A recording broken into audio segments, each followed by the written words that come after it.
everybody, and welcome to Power Pro Wrestling. I'm Jim Ross. Thank you very much for being with us. We have a great hour in store for you. We'll have some exciting matches from the Superdome Wrestling Extravaganza just this past June in the New Orleans Superdome. Also, some super action from the Sam Houston Coliseum in Houston, Texas. Big matchups in the hour. You're going to see Ted DiBiase and Steve Dr. Death Williams go against the Blade Runners. That match from Houston, Texas. We'll also see Coco Beware take on Jack Victory from the Superdome in New Orleans. And Dark Journey and Lady Maxine really made their presence known in that particular encounter. You'll see Terry Taylor defend his newly won UWF Television Championship against the man that he took it from in a big rematch. I'm speaking of Terry Taylor versus Mad Dog Buzz Sawyer. That match also originating from the Superdome. We'll also see the one-man gang in competition against Brett Wayne Sawyer from the New Orleans, Louisiana Superdome.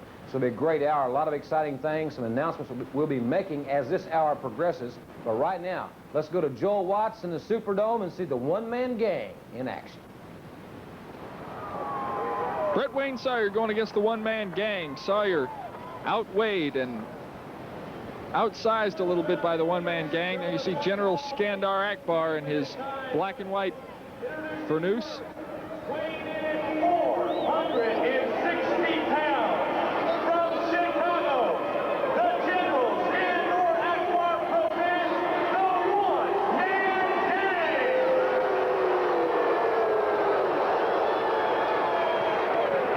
His opponent across the ring, weighing in at 225 pounds from St. Pete, Florida, Brett Wayne Sawyer.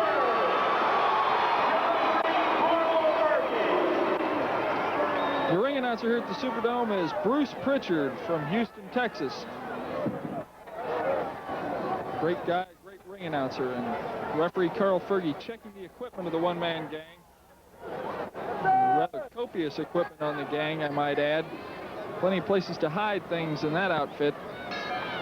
But the one-man gang certainly doesn't need to hide anything, because he weighs 450 pounds, and he is as tough as they come. He's extremely agile for his size. But of course, I don't think that he's going to win the agility battle against Brett Wayne Sawyer. If there's anything that Sawyer has going for him, it's his quickness in this match. Of course, Sawyer has a great fighting heart, and he's a tough kid as well. He's got that Sawyer blood in him. The one-man gang squares off with Brett Wayne, and trying to keep his opponent at bay here. Brett doesn't want to shoot in underneath the one-man gang, though. He certainly wouldn't want to attempt a single leg or a double leg dive on the gang. You just don't want to get underneath that weight. What Brett Wayne needs to do is keep his distance from him. See, there he goes between the legs using his agility to get that distance from the gang and try to hit him with the drop kicks and flying body presses and maneuvers that Brett Wayne uses so proficiently. On the outside of the ring, once again, we see General Skandar Akbar. He and the one-man gang have had a long relationship. I can recall several times when the one-man gang came in as a bounty hunter for Skandar Akbar, even when the one-man gang was under full-time management from Gary Hart. So the one-man gang and General Skandar Akbar have always gotten along quite well, and I'm sure it has quite a bit to do with the General's enormous financial resources. One-man gang involved in a test of strength against Brett Wayne. He seems to think he can outdo him in that department with just one hand, but it looks like the gang used his weight there. Brett Wayne, like I said, getting underneath that weight. The one-man gang is an example of the kind of athlete that is just so naturally big and strong. He doesn't look like your bodybuilders and such, but he is extremely powerful. You stand next to the man, you could see just how enormous he is. Sometimes, even though he looks large on television, you see him in real life, and this man is a true physical giant. And he is extremely powerful. Like I said before, there he's laying that hammer into the back and neck area of Brett Wayne. And here's a smart move on Brett's part.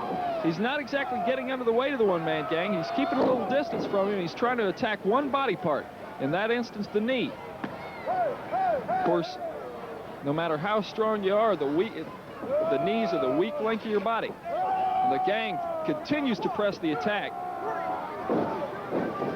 using the ropes here in the Superdome as one-man gang presses that 450 pounds down over Brett Wayne, and referee Carl Fergie is going to have to do something about this, because that can be extremely dangerous. Can you imagine being choked under 400 pounds against a steel ring cable? Brett Wayne must be in a lot of pain right now.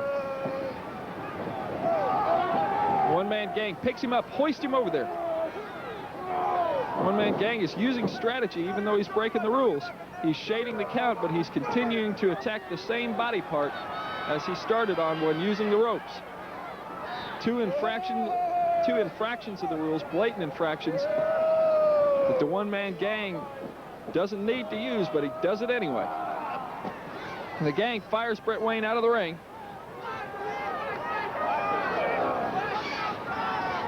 Referee Carl Fergie still instilling the count against both of these men. Brett Wayne looks to be in a bad way right now. Oh, man. A one-man gang, as you can see there, just clobbered Brett Wayne in the back of the head with that chair, and referee Carl Fergie disqualifies the one-man gang. There's absolutely no use for steel ring chairs in a match such as this. The one-man gang, with a clothesline, he's continuing to apply the punishment to Brett Wayne, and Brett Wayne is in a bad predicament. Man! Well, the sound the crowd made in that instance pretty much tells the story. I'm sure that was how Brett Wayne felt, as he had the breath completely crushed out of him by the one-man gang. The gang disqualified in this match. Brett Wayne Sawyer will go down as the victor, but the one-man gang has proved that he can soundly defeat Brett Wayne Sawyer. We'll be back with more PPW action right after this. When you're having a transmission problem, what should you really know? This is a clutch.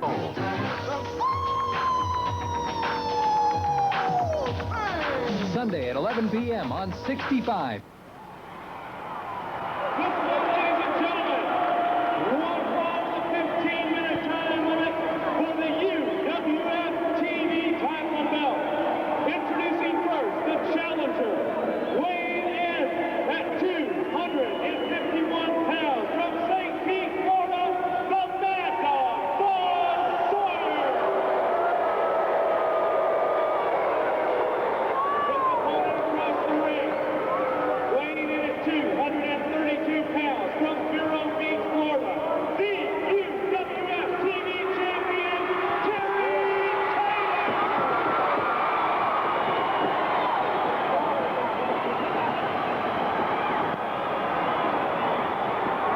Mad Dog Buzz Sawyer taking on Terry Taylor in a rematch for the UWF television title. Recently, Terry Taylor defeated Mad Dog Buzz Sawyer for the title, and Sawyer grabbing that title away from referee Carl Fergie, but that's not the way that you're going to get the belt there, Buzz. It's Carl Fergie hoisting it up to show the fans the beautiful UWF television title. Folks, I think you're really going to like this match. Every time I've seen these two collide, they have had a barn burner, and I'm sure this match will be no different, because Buzz Sawyer is really hot, and this is his big opportunity here in the Superdome during a television taping to win that title back. It's all on the line. Sawyer and Taylor. As Sawyer attempts to get things off on the right foot, I would imagine, but Terry Taylor realizes Buzz Sawyer's disposition, I guess you'd say, and Taylor's not going to shake his hand.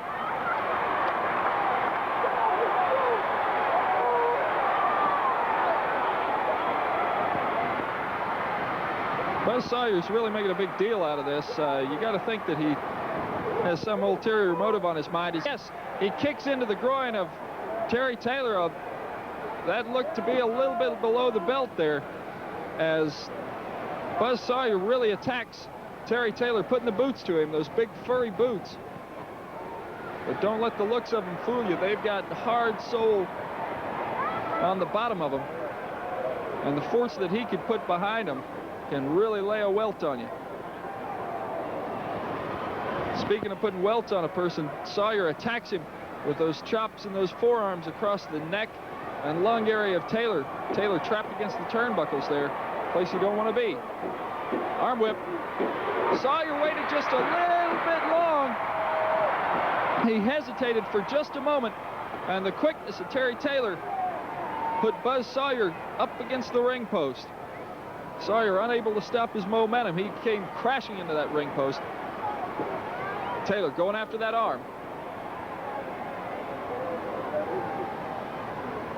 Terry Taylor is extremely quick. He and Sawyer both very evenly matched pair here. Is Sawyer about 245, Taylor about 235. Sawyer's been on a strict diet since he's been in the UWF. Taken off about 15 to 20 pounds since he's been here. But he's been in the gym and he hasn't lost any strength. I think he's possibly tougher now than when he actually came here. And of course, Terry Taylor is always in magnificent physical condition. He trains extremely hard, both in the gym and on the road.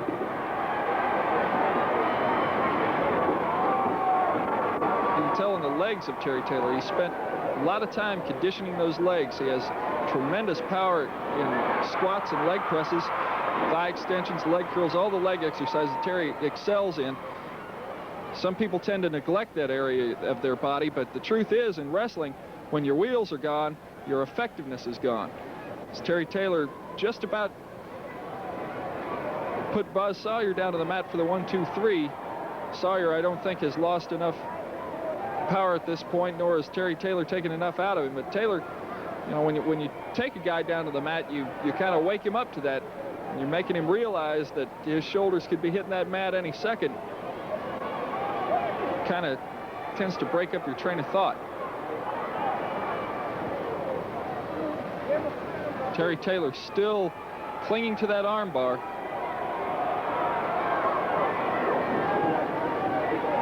Sawyer tries to fire in a right, but Terry Taylor blocks it with his shoulder.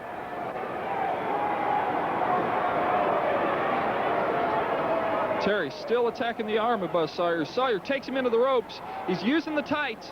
He breaks the hold, and Terry, boy, look at the velocity that Taylor has coming off those ropes. Both these men extremely fast and extremely quick. Taylor with a nice flying body press. He catches Sawyer. Hip toss. Back down on the mat after the arm again.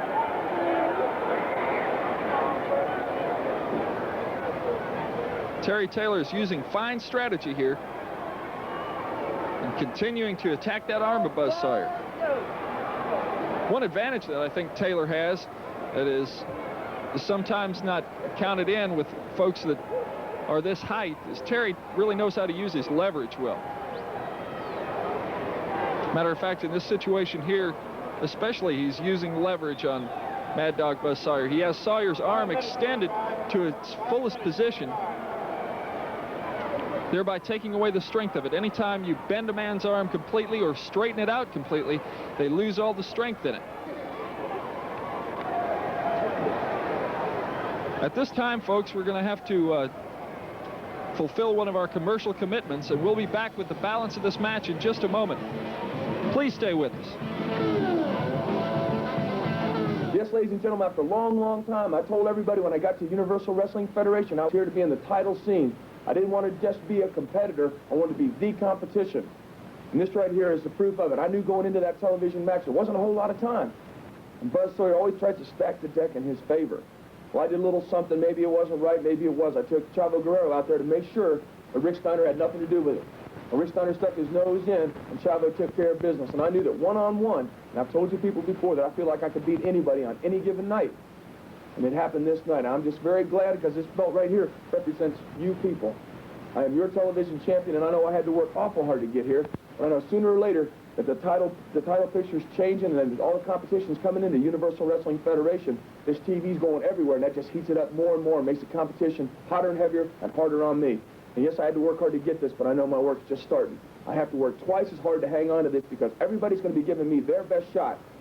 So I'm going to be your champion. I'm going to really work hard to be the champion you want me to be. Thank you for your support. Spraying for bugs and pests will kill them. Call 1-800-222-2990. We're back and we're cooking here on Power Professional Wrestling. Terry Taylor against Buzz Sawyer for the UWF TV title. As Sawyer taking Terry Taylor into the ropes and biting him. Referee Carl Fergie tries to break it up. Sawyer breaks it. Flying body press. Taylor went for it, but Buzz Sawyer got out of the way. He used that quickness to get underneath it. And Taylor landed flat on his face on the mat. And I can guarantee you, folks, that mat is a lot harder than it looks. Sawyer fires Taylor out. Sawyer standing around. It looks as if his arm is giving him a lot of pain right now. Terry Taylor attacked that arm for about the first 5 minutes of the match. Sawyer with a body slam on the concrete. And referee Carl Fergie is very close to calling the disqualification. Sawyer into the ring, and look at that look of pain on his face. Sawyer is really hurting. Terry Taylor put a hurting on that arm that Sawyer is having a hard time getting over. But Sawyer, I think, went for the correct move in that situation and putting Terry Taylor down with something that was keeping there for a little while, that body slam on the concrete. Sawyer using the steel ring barricades. That's one thing I've noticed about Sawyer. He really likes to attack the back area with those ring barricades. He uses every part of the ring and every part of his body as a weapon. Sawyer in the ring holding up his arm. You hadn't won it yet, Buzz. Terry Taylor getting into the ring. Sawyer sets up for one of those powerful suplexes of his, and he looks like he's going to connect. Yes, he does.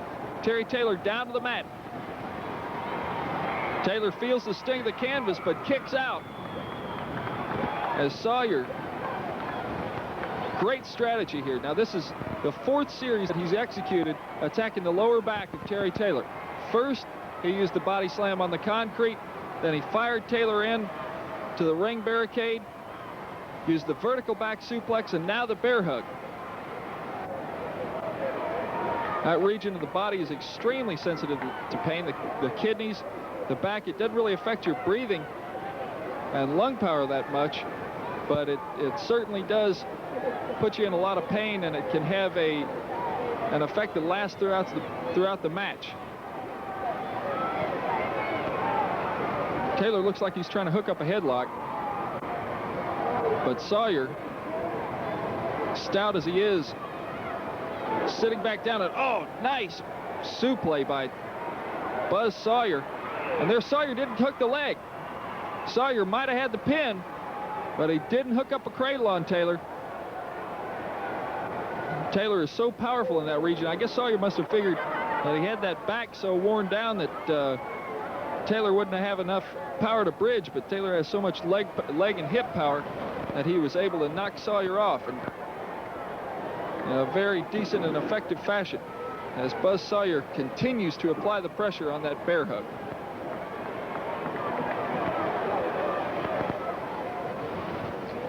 People in the audience starting to get behind Terry Taylor. Here's some chants here and there saying, "Go, Terry, go." As I said before, there's a lot riding on this match. It's in the Superdome. There's a television taping, and it's for the UWF television title. UWF TV title is fast becoming known as one of the most prestigious titles in wrestling. Promoters and wrestlers from all over the country are trying to sign matches for the UWF television title.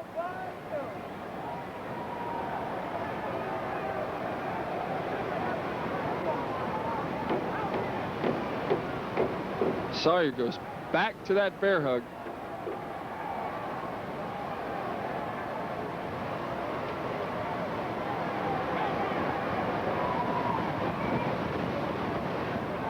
Taylor needs to do something here pretty quick.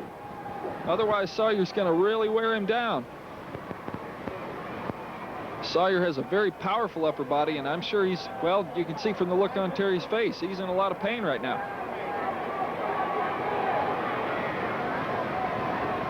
Referee Carl Fergie starting to check the arm of Terry Taylor. 3 times with no response means that Terry Taylor will give up the match. but Terry responds. You can hear the people stomping and chanting, "Come on, Terry." I'll tell you what, the fan response means a lot more to Terry Taylor than you might think. It really gets him going in the ring. I've heard him say it on many occasions.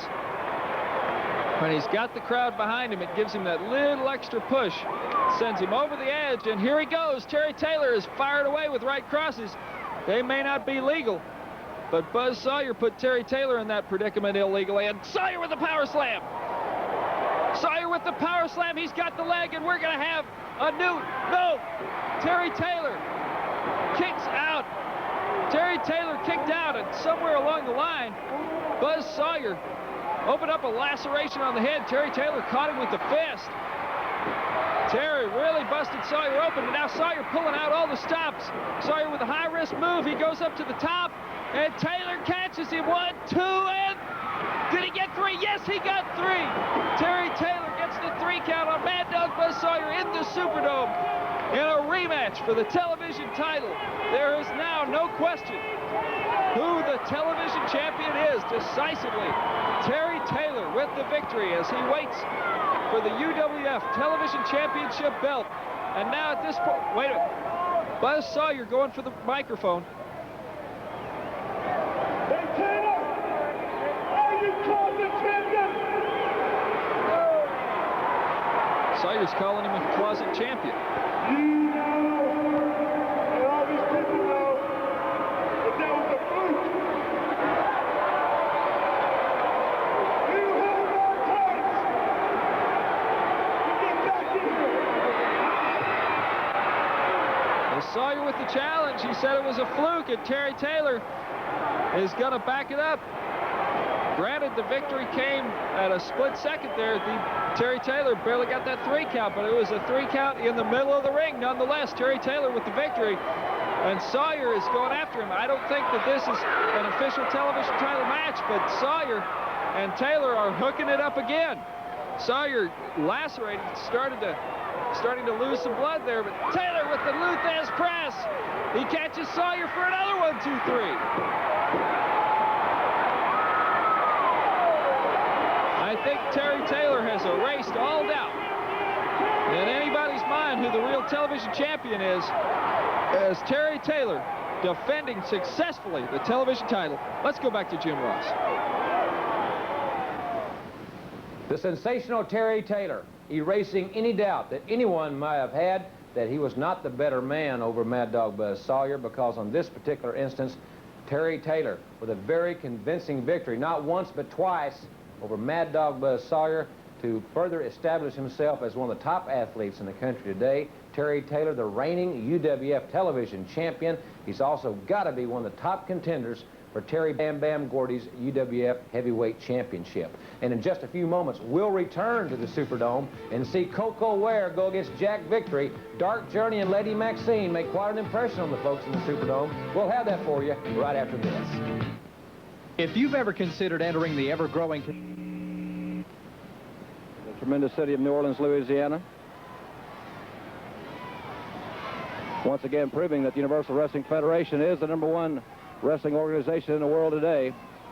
And it's not our boast, but it's proof. In situations like this, being in the Superdome 26 times, the tremendous crowds each and every time as Victory works against Coco Ware. Right hands by Jack Victory, and he is in the ropes. Coco Ware is in the ropes. High elevation by Coco Ware. And Coco with another drop kick, and Victory all the way outside.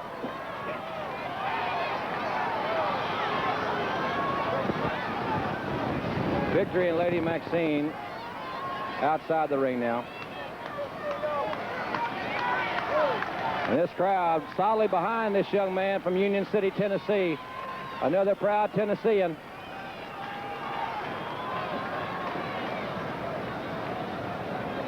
Coco Ware moving up the ranks in the Universal Wrestling Federation, as is Jack Victory. This a very key match in the careers of both these athletes in this facility. Victory raking the eyes now and working over Coco Ware. The momentum turning here once again. Victory with well-placed kicks.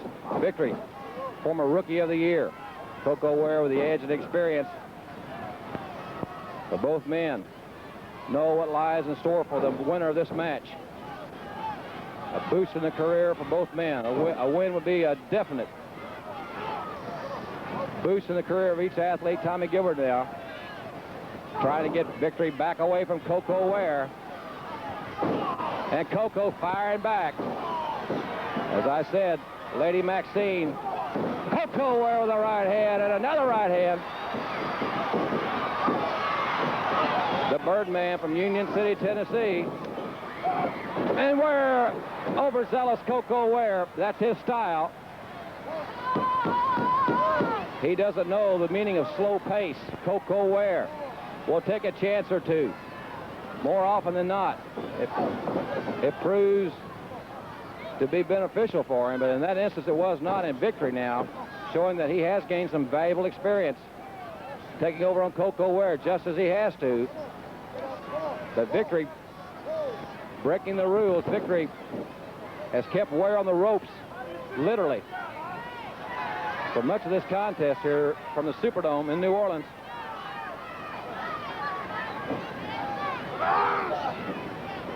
Victor with a body slam. Jack Victor down the second rope.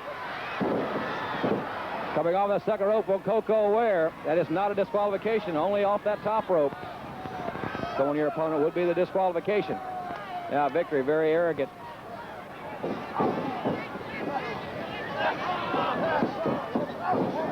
Victory has been blatant. Has pushed Tommy Gilbert now. Gilbert, one of the fine officials of the Universal Wrestling Federation. And we hear the crowd coming to their feet. We see the crowd coming to their feet, and you can hear them here in this tremendous facility. And we're going to try to get a look. Victory now somewhat distracted by the roar of the crowd. Dark Journey is at ringside. She said she was going to be wherever Maxine was, and she is. And look at the big Amazon looking down at Dark Journey. Journey's much smaller, but she has got a big heart. And she said she was going to get even. Wherever Maxine was, she was going to get even. You got to give it to Dark Journey. Much smaller of the two. Victory over the suplex. Coco Ware now has got Jack Victory, 1, 2, and the bell. Yes, sir. Coco Ware with a victory here at the Universal Wrestling Federation from the Superdome. Coco Ware lightning quick. And the crowd roars its approval, but Dark Journey has distracted Jack Victory. And now Victory taking over on Coco Ware. Coco had received a lot of punishment from Victory. And all the way over and out. Victory all the way out to the floor, and Dark Journey seems to be challenging Lady Maxine. I'm going to get you. And here they come. Hold on to your seats on this one, and there they go.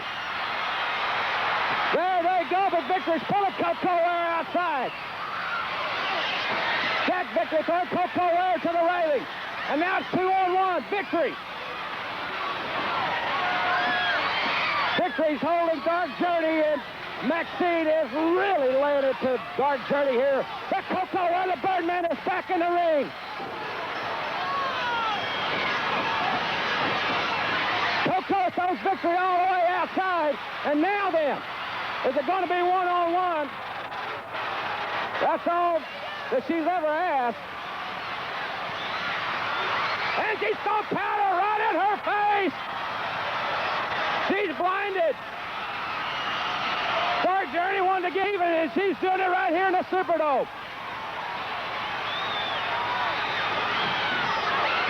And she kicked her, and I mean below, way below the belt. Dark Journey back on Lady Maxine. Dark Journey, what a kick. This situation is far, far, far from over.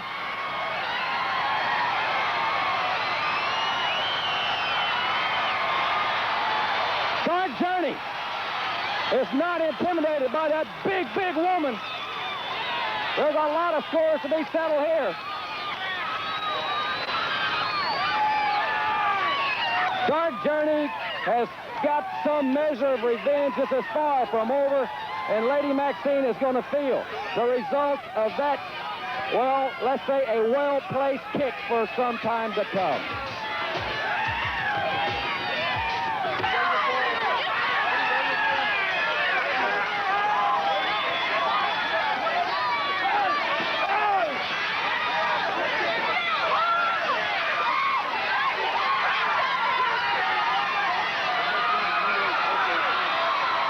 Another tremendous encounter from the New Orleans Superdome. Really some interesting analogies, I think, that come out of this situation. Number one, and until now, Dark Journey has been clearly the aggressor. She has a score to settle with Maxine. But after what we have just seen, I think we're going to see those roles reverse somewhat. I think we're going to see Lady Maxine get even more aggressive and perhaps even more desperate in her dealings with Dark Journey. One thing is for sure, this thing is far, far from over. And Dark Journey doesn't have to worry about Jack Victory any longer because she's got the missing link. Those battles coming up should be classics.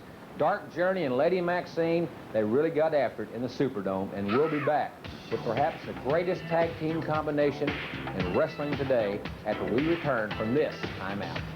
You know, folks, With the entrance of these two teams, we should expect a tremendous showdown. Well, we certainly had, and this Friday night, you're going to see all four of the competitors in the tournament. Ted DiBiase is going to be going against Rock, the big Blade Runner. The blonde-head Blade Runner Sting will be going against Kamala. Dr. Death Sting Williams has Cortico, the Russian. So all four of these men are in the tournament. And, of course, this Friday night, we're all looking forward to it. Ticket sales are great. We hope everybody will join us. It's great to see Ted DiBiase and Dr. Death back together as we listen to Bruce Springsteen, Born in the USA. And you can hear thousands and thousands of Houston wrestling fans singing Born in the USA. Can you imagine what's going to happen with the tournament? The big tournament professional wrestling history will be made this Friday night. The place to be is the Sam Houston Coliseum. You do not want to miss this history-making event. But up in the ring now, we've got Ted DiBiase, Steve Dr. F. Williams, the American team as they go up against the Blade Runners.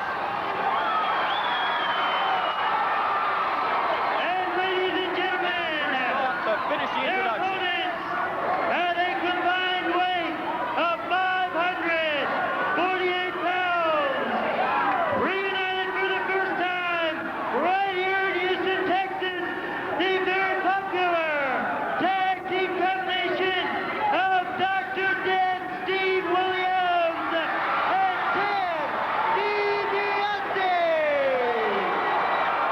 One fall, 45-minute time limit. One fall, 45-minute time limit, and an excitement galore here in the Coliseum.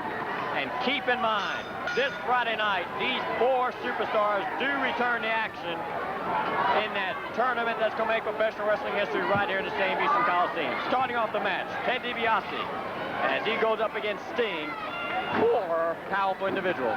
Oh, most certainly, Pete. And I think, you know, Ted DiBiase's forte has never been his brawn, even though he is a big, strong man. He's a technician. He'll look, he'll analyze, and he'll move at the right time. And I think that Sting obviously has the advantage in strength. But wait till Ted DiBiase gets untracked a little bit. And Sting, of course, is going to be going against Kamala Friday night. Ted DiBiase going against Sting's partner, Rock. You can't really say enough about Friday night's big tournament. It's going to be a phenomenal, phenomenal night, and I'm certainly looking forward to being here. Well, you know, Ken Mantell, the man in charge of the seating of the entrance, has done a terrific job in the first pairings. The first round could tell a lot about what's going to take place in that tournament. Oh, most certainly, and I tell you, this match right here has a big bearing on the tournament. We're less than a week away. Nobody wants an injury. Everybody wants to come into the thing healthy Friday night. But you got these four men, as I said, are all deeply involved in the tournament. They want to stay healthy, but more importantly, DiBiase and Doc want to reestablish themselves as a preeminent force in tag team wrestling. And the Blade Runners have yet to taste defeat on television as far as the tag team is concerned. That's a very good point. No one's been able to stop the Blade Runners, but this is the first time they've run up against Ted DiBiase and Steve Dr. Death Williams. As DiBiase and Dr. Death have displayed through the months their great tag team combination. Blade Runners, they're devastating. They're powerful. They have an unorthodox style that is outright dangerous inside the ropes. But DiBiase and Dr. Death, they don't take a back step to anybody. Well, you know, a lot of people compare the Blade Runners to the Road Warriors, and the Road Warriors were very young in their career. I really think there is a great deal of similarity between those two teams, with the exception that perhaps the Blade Runners might be a little bit more mobile at this stage of their career. So Sting missed, but Ted DiBiase did. And look at that big Ted DiBiase get high in the air with those drop kicks. Now that hip flip as DiBiase displaying his wrestling ability. So Ted DiBiase showing Houston wrestling fans he's ready to do battle. Last minute strategy talk there. Well, Eddie Gilbert is a fine athlete in his own right and a very good wrestler. There's no doubt about that. I think he's been a positive influence in the Blade Runner's career as far as I've seen him improve a great deal over the first time that I saw them in the squared circle. But they're in there with a master. There's nobody better at compiling a game plan and following it through and executing it as Ted DiBiase. And so Rock on the outside, who we have not seen, is getting a first-hand scouting report of Ted DiBiase. That's the man he'll be facing Friday night. Hook up referee's position. That's where strength comes in, leverage, wrestling know-how, and then Sting snapped that side headlock on DiBiase. I had the good fortune of being in New Orleans at Superdome for that tremendous tag team tournament that took place on the auspices of the Universal Wrestling Federation. That was a night and a day of wrestling action I will never forget. The fans who were there will say the same thing. They came from all over.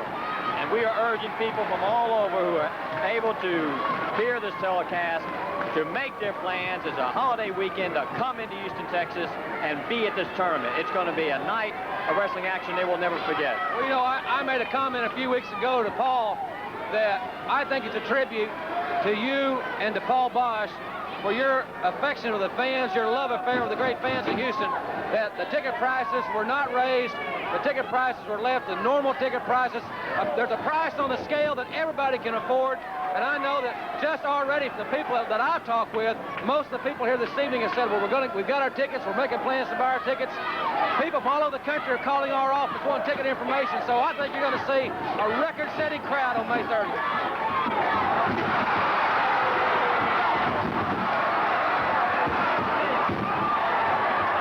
We hate to leave this exciting battle, but we have to take a commercial timeout. We'll be right back. Don't go away. That turnbuckle by the strength of both Blade Runners as they're doing their best to try to reestablish the fact that they feel they are the best tag team in the country today. Sting setting up a high in the air. Comes down that guillotine elbow. Aims with that fist right on the bridge of the nose of Dr. Death. We've got Sting on top. We've got 2, but no 3, as Dr. Death again displays that ability to take a lot of punishment as well as give it out. Both men collided head-on. It's quite a collision there. Williams has got to get the tag. Doc's in great condition, but the Blade Runners have been tagging in and out very quickly, and they have kept the match in their part of the ring. Dr. Death, and no disrespect is meant, I'll guarantee you, because I respect the man immensely, but he needs to make the tag and get DiBiase, the fresh man, in the ring. Now the fans start to clap, and they start to chant, "Oh, you, oh, you, oh, you." That's got to be a first here in Houston, Texas. I can't believe that one. I've been here many times, sat here at ringside and deep in the heart of Texas. Darryl Royal and Freddie Akers, I'm sure, would run right back to Austin if they were here tonight. But I think what Houston wrestling fans have shown is that they want to give their support to Dr. Death. They respect his ability at the University of Oklahoma. And many times, that's the best respect you can earn, is when, for 4 years, Steve Dr. Williams was a menace to the University of Texas. But now he's a big favorite to Texas wrestling fans. That time, Dr. Death was trying to send Sting 5 rows deep at ringside. And be that charging Oklahoma Stampede, and we got Rock on top. We got 2, but no 3. 10 minutes are gone by in this match. Good, solid match between 4 top-conditioned athletes. And as Rock misses. Dr. Death trying to take this opportunity to tag Ted DiBiase. The tag is made, and in comes DiBiase. And DiBiase knows exactly what to do once he gets inside that ring. DiBiase can literally explode. And that's what he's doing right now. First he sends Sting to the mat. Then he slugs The Rock. And as they're setting him up, Dr. Death and Ted DiBiase unleashing their exciting attack. And we've got everything busting loose as Carl Fergie trying his best to regain some kind of control. DiBiase with a good switch. Mighty in, hot stuff Gilbert now. Drop kick. But DiBiase run him over. We got three, and we got Ted DiBiase. Ted DiBiase.